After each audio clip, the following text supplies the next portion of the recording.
Welcome to our YouTube channel Vidya Academy. This is Manish Soni, faculty for accounts.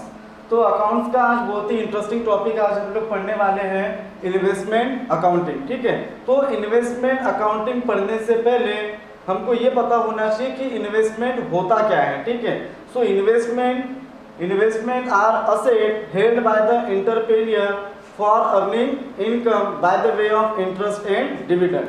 तो क्या समझ में आया स्टूडेंट्स आपको इसमें कि इन्वेस्टमेंट जो है, ठीक है, इन्वेस्टमेंट क्या है, असेट है जो कि इंटरप्रेन्योर जो बिजनेसमैन होते हैं जिनके पास सरप्लस मनी होता है, ठीक है, एक्स्ट्रा कैश पड़ा होता है, वो लोग पैसा क्या करते हैं, इन्वेस्ट करते हैं। ठीक है, पैसा क्यों इन्वेस्ट करते हैं, for earning some income by the way of shares by the way of interest and dividend. Okay, तो इन्वेस्टमेंट क्या है ये समझ में आ गया आपको।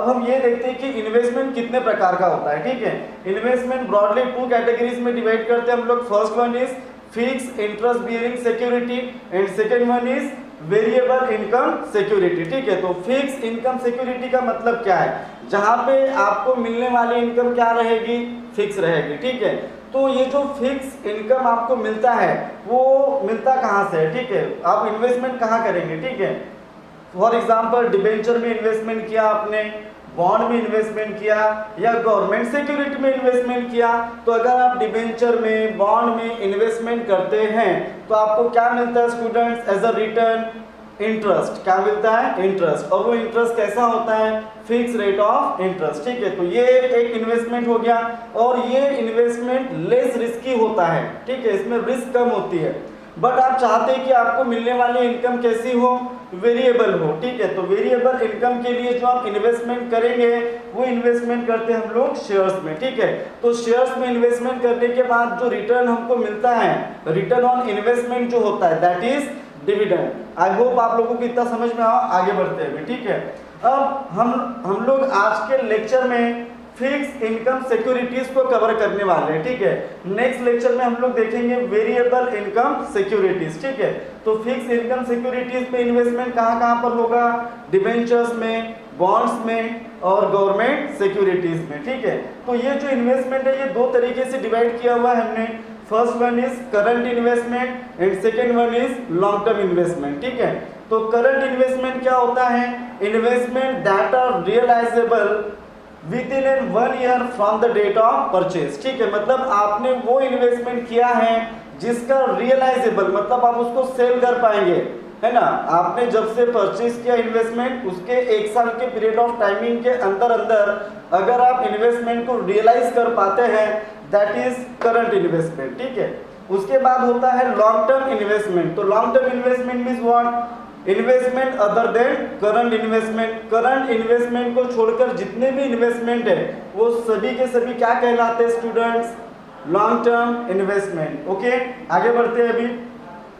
अब आपके पास इन्वेस्टमेंट जब आप करेंगे तो 2 तरह की अमाउंट होगी, एक होगा कॉस्ट, एक होगा फेयर वैल्यू। ठीक है, तो बैलेंस शीट में जब हम लोग कैरी करते हैं द अमाउंट ऑफ इन्वेस्टमेंट, तो आप कौन सा अमाउंट लेंगे, ठीक है, कॉस्ट वैल्यू लेंगे या फिर फेयर वैल्यू लेंगे। ठीक है, तो यहाँ पे देखो लिखा हुआ है विच एवर इज लेस, इन दोनों में से जो भी कम वैल्यू होगी वो आप टेकन करेंगे। ठीक है, तो ये था आपका थ्योरेटिकल पार्ट थोड़ा सा समझने के लिए कि इन्वेस्टमेंट होता क्या है। ठीक है, अब चलते हैं हम लोग अकाउंटिंग ट्रीटमेंट के तरफ कि अकाउंटिंग कैसे करने होंगे। कुछ बेसिक टर्म्स लिखे हुए स्टूडेंट्स मैंने यहाँ पर। First one is ex interest price, cum interest price, purchase, interest received, sale of investment, profit and loss on sale, calculation of profit and loss on sale, then brokerage. तो ये कुछ terms है जिनका use मैं बार बार करने वाला हूँ। ठीक है, जब हम इन्वेस्टमेंट अकाउंटिंग के प्रैक्टिकल प्रॉब्लम सॉल्व करेंगे तो उसमें इन टर्म्स का यूज होगा बार बार, तो हमको इन टर्म्स का मीनिंग समझ में आना चाहिए। What is ex interest price, what is come interest price. तो एक हम कंसेप्ट के थ्रू समझते हैं कि ये एक्स इंटरेस्ट क्या होता है, कम इंटरेस्ट क्या होता है। ठीक है, तो एग्जाम्पल के थ्रू समझते। देखिए कंसेप्ट में लिखा हुआ है राम परचेज 12% डिबेंचर। राम नाम का कोई इन्वेस्टर है जिसने 12% डिबेंचर इन्वेस्ट किए, टाटा कंपनी के डिबेंचर खरीदे। ठीक है, जिसका फेस वैल्यू कितना था स्टूडेंट्स, 100 रुपीज। देखिए जरा कितने डिबेंचर खरीदे, देखिए 1000 debenture, this is number of debenture. 100 rupees, this is face value of the debenture cost 8 rupees, but खरीदा कितने में है 120 रुपीज में, 120 रुपए में आपने ये खरीदा है, ठीक है कितने रुपए का 100 रुपए, that is face value. But आपने जो अमाउंट पेड किया मतलब जितना जो इन्वेस्टमेंट है, कॉस्ट जो है इन्वेस्टमेंट की वो है 120 रुपीज पर डिबेंचर, ठीक है। तो देखिए अगर मैं यहाँ पे इसका अमाउंट निकालूं तो 1000 इंटू 100 कितना होगा, 1 लाख रुपए का इन्वेस्टमेंट था, बट आपने 120 में खरीदा मतलब कितना 1,20,000, ठीक है। ओके, इतना समझ में आ गया। और एक important point, interest received on 1 January and 1 जुलाई। अब देखिए स्टूडेंट्स, आप जब कंपनी के डिबेंचर परचेज करेंगे तो आपको मिलने वाला जो इंटरेस्ट है, ठीक है, वो क्वार्टरली होगा, कभी हाफ ईयरली होगा और कभी ईयरली होगा। तो हम लोग हाफ ईयरली का केस कर रहे हैं। तो इसमें देखिए यहाँ पे लिखा हुआ है और आपको प्रॉब्लम में गिवन रहेगा कि इंटरेस्ट आपको कब कब मिलेगा। ऐसा नहीं कि कभी भी आप उठे सूटे चले कंपनी में और इंटरेस्ट मांगने लग गए, ठीक है, उसका एक फिक्स ड्यूरेशन होता है, ठीक है। तो इंटरेस्ट जो कंपनी पेड करती है और जो राम रिसीव करेगा कब कब करेगा, 1 जनवरी को और 1 जुलाई को। ये डेट के अलावा आपको कभी भी इंटरेस्ट मिलने वाला नहीं है, ठीक है, किससे, कंपनी से। लेकिन अगर आप आपस में इन्वेस्टमेंट करते तो बात अलग है, ठीक है। तो देखिए हम लोग एक एक करके समझते हैं टर्म्स को। पहले लिखा हुआ है इफ परचेज ऑन 1 जनवरी 2019, अगर राम ने डिबेंचर खरीदे, राम ने कब खरीदे डिबेंचर, 1 जनवरी 2019। देखिए स्टूडेंट्स, इसमें सबसे इंपॉर्टेंट होता है मंथ का कैलकुलेशन, ठीक है। आपने कब इन्वेस्टमेंट किया, कब इंटरेस्ट मिलेगा, ये सब चीजें बहुत डिपेंड होती है, इसीलिए मैंने ये थोड़ा सा स्ट्रक्चर बनाया हुआ है। देखिए जनवरी, फरवरी, मार्च, अप्रैल, मई, जून, जुलाई, अगस्त, सितंबर, अक्टूबर, नवंबर, दिसंबर, ठीक है, ताकि आप प्रॉपर तरीके से एनालाइज कर पाएं कि इन्वेस्टमेंट कब हुआ है और इंटरेस्ट आपको कब तक मिलेगा या आप पेड करेंगे, ठीक है। तो देखिए इफ परचेज ऑन 1 जनवरी, मान के चलो राम जो डिबेंचर खरीद रहा है वो कब, ये केसेस बना के रखा है हमने, केस 1, केस 2 एंड केस 3, ठीक है। तो फर्स्ट केस में हम लोग क्या डिस्कस करने वाले हैं, if Ram purchase debenture on 1 January 2019, so this is the date of purchase, इस तारीख को वो क्या करने वाला है, डिबेंचर खरीदने वाला है, ठीक है। तो देखिए स्टूडेंट्स, इन्वेस्टमेंट खरीद रहे हैं तो एंट्री क्या होगी, इन्वेस्टमेंट क्या है आपका असेट, तो एंट्री क्या होगी यहाँ पर, investment account debit to bank account, आप इतना पेड करेंगे ना अमाउंट यहाँ पर, ठीक है। तो देखिए कितने में खरीदा है कितने का, 1 लाख रुपए का, बट खरीदा कितने में है, 1,20,000 रुपए में, तो 1,20,000 रुपए, ठीक बात है कि नहीं। अब आप देखेंगे सर कि यहाँ पे इंटरेस्ट का कुछ कैलकुलेशन आया क्या, नहीं आया, क्यों नहीं आया, ध्यान देंगे, ठीक है। खरीदा कब है, जनवरी को खरीदा है, ठीक है, और इंटरेस्ट कब मिल गया था, जनवरी में मिल गया था, मतलब इंटरेस्ट का यहाँ पर कोई भी कैलकुलेशन नहीं होगा। आगे देखते हैं, इफ परचेज ऑन 1 मार्च 2019, अगर राम ने डिबेंचर खरीदा, हो सकता है किसी थर्ड, डायरेक्ट कंपनी से नहीं खरीदा, किसी थर्ड पार्टी से खरीदा, ठीक है। कब खरीदा स्टूडेंट्स, राम ने श्याम से डिबेंचर खरीदा, कब खरीदा, 1 मार्च 2019 को, ठीक बात है कि नहीं। तो 1 मार्च 2019 को अगर वो डिबेंचर खरीदता है तो किस तरीके से वेरिएशन आएगा अकाउंटिंग ट्रीटमेंट में, ध्यान देंगे, ठीक है। अब देखिए यहाँ पर एंट्री सेम होगा, इन्वेस्टमेंट अकाउंट डेबिट कितने का है, 1,20,000 रुपए का, ठीक बात है। आप अमाउंट क्या पेड करेंगे, अमाउंट पेड करेंगे तो एंट्री क्या होगी, टू बैंक अकाउंट, ठीक बात है कि नहीं।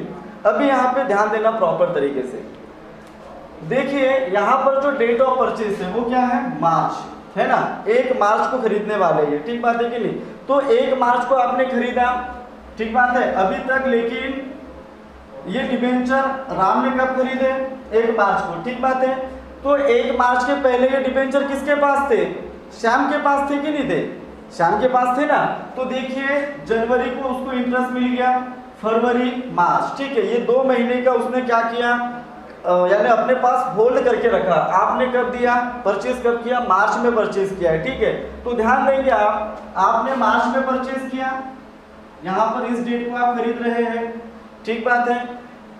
यहाँ पर जब आप परचेज करेंगे तो 1,20,000 का अमाउंट आपने पेड कर दिया, ठीक बात है, 120 का अमाउंट पेड करना है। बट जरा ध्यान देंगे कि यहाँ पर आपने इन्वेस्टमेंट किया, इंटरेस्ट अभी कब मिलेगा, नेक्स्ट टाइम जो इंटरेस्ट मिलेगा वो कब मिलेगा, जनवरी में मिलेगा कि जुलाई में मिलेगा।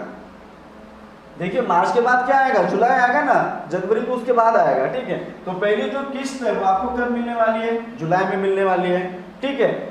लेकिन यहाँ पे जो इंटरेस्ट मिलेगा वो 4 महीने का मिलेगा कि 6 महीने का मिलेगा, 6 महीने का मिलेगा, क्योंकि पहला कब मिल चुका है आपको, 1 जनवरी को, ठीक है। तो जनवरी, फरवरी, मार्च, अप्रैल, मई, जून, ठीक है। तो इस तरीके से आपको 6 महीने का पूरा इंटरेस्ट मिलेगा, ठीक है। लेकिन ये बताइए स्टूडेंट्स, आपको ये 4 महीने अपने होल्ड किया है, इसके पहले के जो 2 महीने थे वो किसने होल्ड किए थे, श्याम ने, और इसके बाद के 4 महीने किसने होल्ड किए हैं, राम ने, ठीक बात है कि नहीं। तो ये 4 महीने का इंटरेस्ट कायदे से किसको मिलना चाहिए, राम को, और ये 2 महीने का इंटरेस्ट किसको मिलना चाहिए, श्याम को। लेकिन इतने तकलीफ में कंपनी थोड़ी पड़ने वाली है, बोले 4 महीने का तू लेके जा राम, 2 महीने का तू लेके जा श्याम, ऐसे नहीं चलेगा, ठीक है। कंपनी जो कट टू कट पेमेंट करती है, ठीक है। तो इस तरीके से क्या होगा कि जब राम यहाँ पे 120 का अमाउंट पे करेगा 1,20,000 रुपए का, तो श्याम बोलेगा कि देखिए जनवरी में मैंने होल्ड कर रखा था इन्वेस्टमेंट, फरवरी में भी मैंने होल्ड किया था इन्वेस्टमेंट, ठीक है। तो ये 2 महीने का इंटरेस्ट आप मुझे पे कर दो along with this amount of investment. इस अमाउंट के साथ 2 महीने का इंटरेस्ट भी पेड करेगा। कौन पेड करेगा स्टूडेंट्स, राम पेड करेगा, ठीक है। और बाद में इसको 6 महीने का इंटरेस्ट मिलेगा, जिसमें ये 2 महीने का इंटरेस्ट क्या हो जाएगा, एडजस्ट हो जाएगा, ठीक है। तो देखिए इन्वेस्टमेंट अकाउंट डेबिट 120 का है। अब यहाँ पे आपको इंटरेस्ट भी देना होगा, ठीक है। और ये इंटरेस्ट आप किसको पे करने वाले हैं, शाम को। कितने महीने का देंगे, ध्यान देंगे। आपने यहाँ पे परचेज किया तो यहाँ से रिवर्स जाने का, ठीक है, उल्टा आप काउंट करेंगे, ठीक है। 1 मार्च को किया है तो मार्च तो नहीं काउंट होगा, फरवरी काउंट होगा और जनवरी काउंट होगा। तो कितने महीने का, 2 महीने का, ठीक है। तो देखिए, और हमेशा ध्यान रखेंगे इंटरेस्ट का कैलकुलेशन फेस वैल्यू पर होगा। किस पर होगा, फेस वैल्यू, ठीक है। तो फेस वैल्यू कितना है, 1 लाख रुपए। कितना देना है आपने इंटरेस्ट, देखिए इंटरेस्ट कितना है, 12%, ठीक बात है। कितने महीने का देना है, 2 मंथ का, ठीक है। तो निकाल लीजिए, कैसे निकालेंगे, 1 लाख का 12% कितना होगा, 12,000 रुपए, ठीक बात है कि नहीं। तो 2 महीने का कितना होगा, 2,000। तो आप टोटल पेमेंट कितना करेंगे अभी, 1,22,000, ठीक बात है कि नहीं। तो देखिए स्टूडेंट, ये जो 1,22,000 दिख रहा है इसको बोलते हैं हम लोग कम इंटरेस्ट। क्या बोलते हैं, कम इंटरेस्ट। और ये जो 1,20,000 रुपए दिख रहा है ना, इसको बोलते हैं एक्स इंटरेस्ट। क्या बोलते हैं इसे, x interest. X interest means what, इसमें इंटरेस्ट का अमाउंट इंक्लूड नहीं है और इसमें इंटरेस्ट का अमाउंट इंक्लूड है। तो आई होप आपका ये 2 टर्म्स क्लियर हो गया हो। फर्स्ट क्या है, x interest price, and second क्या है आपका, कम इंटरेस्ट प्राइस, ठीक है। तो एक्स इंटरेस्ट प्राइस क्या है, the price only toward the cost include exclude the outstanding interest, ठीक है। मतलब क्या है कि एक्स इंटरेस्ट प्राइस का मीनिंग क्या होता है कि यहाँ पर जो प्राइस हम पेड करेंगे only toward the cost, outstanding interest यहाँ पे हम लोग एक्सक्लूड करते हैं, इसीलिए हम इसको बोलते हैं एक्स इंटरेस्ट प्राइस। और इसमें क्या होता है, हम इंटरेस्ट को ऐड करते हैं, कॉस्ट भी कंसीडर करनी है और जो आउटस्टैंडिंग इंटरेस्ट है वो भी आप कंसीडर करेंगे, ठीक है। तो दोनों को कंसीडर किया तो कम इंटरेस्ट प्राइस, सिर्फ कॉस्ट को कंसीडर किया तो एक्स इंटरेस्ट प्राइस, ठीक है। चलिए इसको थोड़ा सा और आगे लेके चलते हैं थर्ड केस की तरफ। इफ परचेज 1 जून 2019, मान के चलिए कि राम ने श्याम से जो डिबेंचर खरीदे वो कब खरीदे, 1 जून 2019 को, ठीक है। तो यहाँ पे क्या होगा, देखिए ये आ गया जून और 1 जून है, ठीक है। तो यहाँ पर अभी इन्वेस्टमेंट हुआ है, ठीक बात है कि नहीं, यहाँ पे इन्वेस्टमेंट हुआ है। और इसके पहले जो इंटरेस्ट मिला था वो कब मिला था, जनवरी में। और इसके बाद जो इंटरेस्ट मिलेगा वो कब मिलेगा, जुलाई में, ठीक बात है कि नहीं। तो अभी आप यहाँ पे 120 का अमाउंट पेड करेंगे, किसे पेड करेंगे, शाम को पेड करेंगे, ठीक है। अब बताइए सिर्फ 120 का अमाउंट पेड करेंगे कि ये जो इंटरेस्ट आउटस्टैंडिंग है वो भी पेड करेंगे, क्योंकि यहाँ से डिबेंचर किसके पास आ गए? राम के पास। जुलाई में जो पेमेंट होगी वो किसको होगी? राम को होगी। लेकिन उसके जो पहले के 4 महीने हैं, ठीक है, वो तो होल्ड किसने किए थे? श्याम ने। तो ऑब्वियस सी बात है, श्याम उस इंटरेस्ट का अमाउंट का डिमांड करेगा और राम को अमाउंट देना पड़ेगा। तो देखिए same entry, investment account debit, आपने इन्वेस्टमेंट खरीद लिया, ठीक है, तो सीधी सी बात है आपको अमाउंट पेड करना पड़ेगा। कितना कॉस्ट, कितनी इन्वेस्टमेंट की? 120, ठीक है। ये जो 1,20,000 रुपए है इसमें इंटरेस्ट इंक्लूड है क्या? ये सिर्फ कॉस्ट है वो इन्वेस्टमेंट की, ठीक है। और हम इसमें हम आउटस्टैंडिंग इंटरेस्ट पेड करेंगे। कौन पेड करेगा? राम। किसको पेड करेगा? श्याम को, ठीक है। देखिए अब यहां से काउंट कीजिए, कब खरीदा है? जून को, तो जून काउंट नहीं करेंगे। मई, अप्रैल, मार्च, फरवरी, जनवरी, ठीक है। कितने महीने हो गए? 1 2 3 4, ठीक है। तो 4 महीने का इंटरेस्ट स्टूडेंट्स हम यहाँ पे अभी कंसीडर करेंगे, ठीक है। और ये में भी कंसीडर होगा 5 महीने का, ठीक है। तो कितना आएगा? हमेशा किस पे निकालने का? इंटरेस्ट फेस वैल्यू पे। फेस वैल्यू कितना है? 1,00,000 रुपए। कितना परसेंट? 12%। कितने महीने का? 5 महीने का। 5 महीने कैसे है पता चला? यहां से रिवर्स जाने का, ठीक है। जहां पे जो भी डेट ऑफ इन्वेस्टमेंट है, जिस तारीख को आपने इन्वेस्टमेंट या डिबेंचर खरीदा, उसका पहले लास्ट पेमेंट ऑफ इंटरेस्ट की डेट क्या थी, वहां तक रिवर्स जाने का और मंथ को कैलकुलेट करने का। तो कितने महीने होते हैं स्टूडेंट्स? 5 महीने, ठीक है। 1,00,000 का 12% कितना हो गया? 12,000। तो 5 महीने का कितना होगा? 5,000। This is the amount of interest. तो कितना अमाउंट आप पेड करेंगे? 1,25,000, ठीक है। तो हियर 125 को क्या बोलेंगे अभी आप? कम इंटरेस्ट, क्योंकि इसमें इंटरेस्ट इंक्लूड है। और 120 को क्या बोलेंगे? एक्स इंटरेस्ट, क्योंकि इसमें इंटरेस्ट इंक्लूड नहीं है, ठीक है। आगे देखते हैं। अभी एक्स इंटरेस्ट क्लियर हो गया, कम इंटरेस्ट प्राइस भी क्लियर हो गया, ठीक है। अब थोड़ा सा जर्नल एंट्री का देखते हैं हम लोग कि अब जर्नल एंट्री आपको आएगा नहीं, लेकिन जब आप पोस्टिंग करेंगे ना इन्वेस्टमेंट अकाउंटिंग में, तो बहुत हेल्पफुल होगा आपको। देखिए जरा, परचेज में क्या एंट्री होगा? इन्वेस्टमेंट अकाउंट डेबिट, क्योंकि हमने पढ़ा है बचपन से, ठीक है। बचपन से मतलब 11th क्लास से आप लोगों ने पढ़ा है कि investment are asset and asset account always has a debit balance, ठीक है। So investment account debit to bank account, आप क्या पेड करेंगे स्टूडेंट्स? अमाउंट पेड करेंगे। अगर आपने जिस तारीख को इंटरेस्ट मिला था उसी तारीख को इन्वेस्ट किया तो आपको आउटस्टैंडिंग इंटरेस्ट देने की जरूरत नहीं है, ठीक है। इंटरेस्ट रिसीव, ठीक है। तो एंट्री क्या होगा? पैसे कहां पर आएंगे? बैंक में। Bank account debit to interest account. Sale of investment की एंट्री क्या होगी students? Bank account debit to investment account, ठीक बात है कि नहीं? Investment account. अब जब आप सेल करेंगे इन्वेस्टमेंट, अब जरूरी थोड़ी कि हम परचेस ही करेंगे, कभी कभार ऐसा सिचुएशन भी आएगा कि आपको इन्वेस्टमेंट को सेल भी करना पड़ेगा।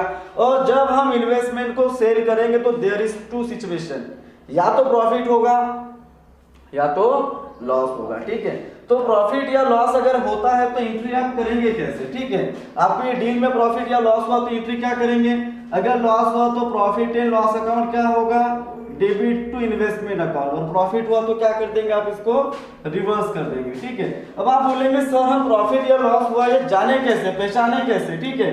तो इसका कुछ है, देखिए, sale proceed minus average cost as per AS 13 accounting standard 13 यहाँ पर अप्लाई होता है, ठीक है। और इसका कैलकुलेशन जब हम लोग प्रॉब्लम सॉल्व करेंगे तब मैं आप लोगों को बताऊंगा। फाइनल टर्म आ रहा है आपके सामने ब्रोकरेज। ब्रोकरेज मतलब क्या होता है कि जब भी कोई भी ट्रांजैक्शन होगा, कोई भी डील होगी, चाहे वो डील परचेज से रिलेटेड हो या चाहे वो डील सेल से रिलेटेड हो, उस केस में ब्रोकरेज का इन्वॉल्वमेंट होता है स्टूडेंट्स, ठीक है। तो ब्रोकरेज क्या होता है? Brokerage is always calculated on the cost price, ignore x interest come interest. आपको यहाँ पे इग्नोर करना है कि एक्स इंटरेस्ट था या कम इंटरेस्ट था, सिर्फ आपको कॉस्ट पे कैलकुलेशन करना है। किस चीज का? ब्रोकरेज का, ठीक है। और जब आप लोग इन्वेस्टमेंट परचेस करेंगे तो ब्रोकरेज को ऐड करेंगे और जब आप इन्वेस्टमेंट को सेल करेंगे तो ब्रोकरेज को लेस करेंगे, तब आपको मिलेगा the real cost of investment. ठीक है, thanks a lot. I hope आज का सेशन आप लोगों को समझ में आया हो। इसके बाद हम लोग नेक्स्ट सेशन में इसके इन्वेस्टमेंट अकाउंटिंग का एक बेसिक प्रॉब्लम आपके सामने साथ डिस्कस करेंगे। Thanks a lot.